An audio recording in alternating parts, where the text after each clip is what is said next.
Magandang umaga Pilipinas, narito na po ang magiging lagay ng panahon ngayong araw ng Wednesday, June 24, 2026. Base po sa ating synoptic situation, meron po tayong dalawang bagyong binabantayan na nasa loob at nasa labas ng ating Philippine Area of Responsibility. Unahin na natin dyan si Typhoon Francisco na huling namataan kaninang alas 4 ng umaga sa layo ng 275 kilometers east-northeast ng Basco, Batanes. Ito ay may lakas na hangin umaabot sa 155 kilometers per hour at meron namang pagbugso ng 190 kilometers per hour.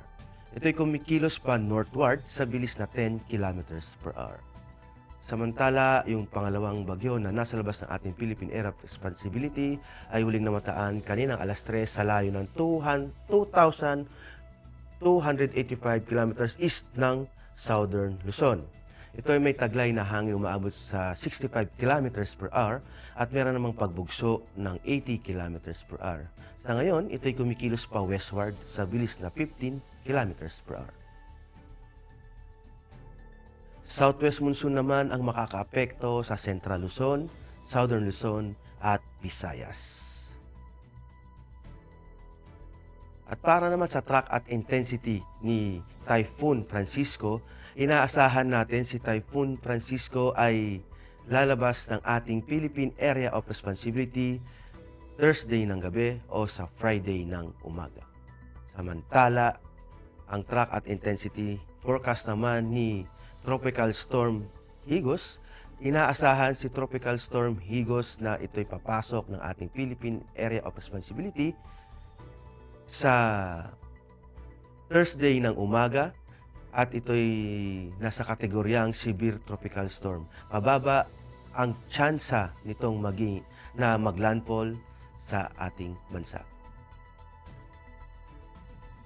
At para naman sa Tropical Cyclone Wind Signal, dulot ni Typhoon Francisco sa Batanes at Babuyan Island ay makakaranas pa rin sila ng signal number 1. At para naman sa magiging general area forecast, dulot nga na Typhoon Francisco sa Batanes at Babuyan Island ay makakaranas pa rin sila ng malalakas na hangin at may kasamang pag-ulan. Dulot nga pa rin ni Typhoon Francisco sa Ilocos Region, sa Cordillera Adjacent Region at Cagayan Valley ay makakaranas ng maulap na kalangitan na may kalat-kalat na pag-ulan, pagkidlat at pagkulog. Dulot naman ng southwest monsoon sa Central Luzon, Metro Manila, Southern Luzon, Mimaropa, Calabarzon, sa may parte ng Visayas, lalong-lalo na sa western section ng Visayas at sa Negros Island ay makakaranas ng maulap na kalangitan na may kalat-kalat na pag-ulan, pagkidlat at pagkulog. Sa nalabing bahagi ng Visayas, bahagyang maulap hanggang sa maulap na papawirin na may pulo-pulong pag-ulan, pagkidlat at pagkulog. Dulot pa rin yan ng southwest monsoon.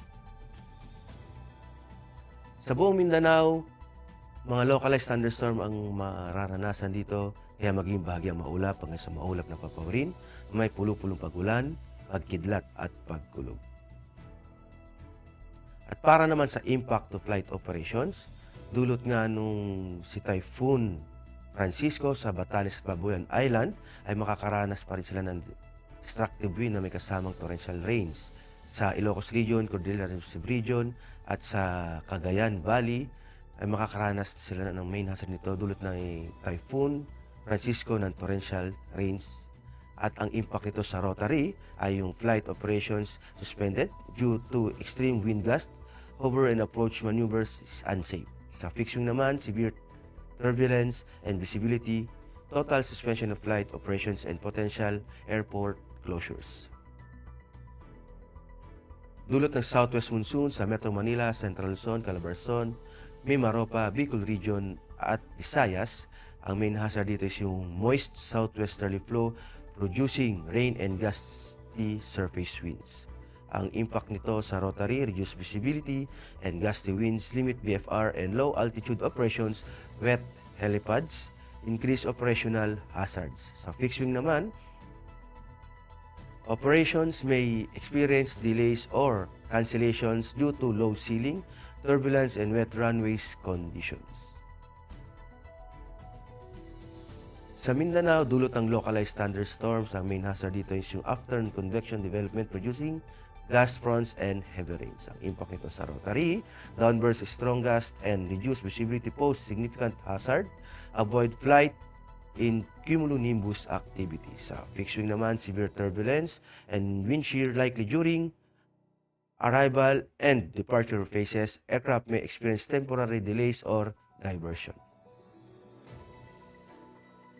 At para naman sa astronomical information, ang araw ay sumikat kaninang 05:29 AM at lulubog din naman mamayang 06:28 PM. Para naman sa moon illumination, meron tayong 75%.